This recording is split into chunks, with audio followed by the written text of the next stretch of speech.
Magandang araw po sa inyong lahat.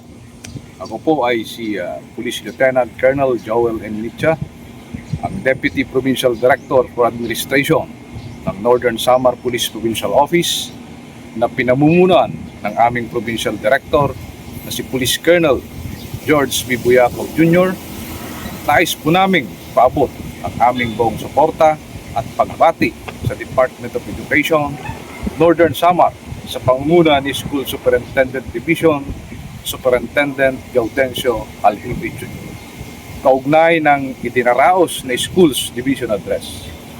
Kinikilala namin ang pagkakataong ito bilang mahalagang hakbang sa pagpapatibay ng transparency, accountability, at mas matibay na ugnayan sa paghatid ng dekalidad na edukasyon.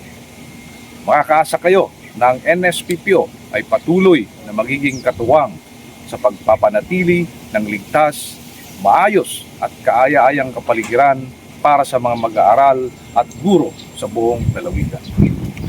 Sama-sama nating isulong ang isang matatag at maunlad na Northern Samar sa pamamagitan ng edukasyon at pagkakaisa ng komunidad. Muli, congratulations sa Department of Education Northern Samar at mabuhay ang ating mga guro. Kayo ang aming mga bayani.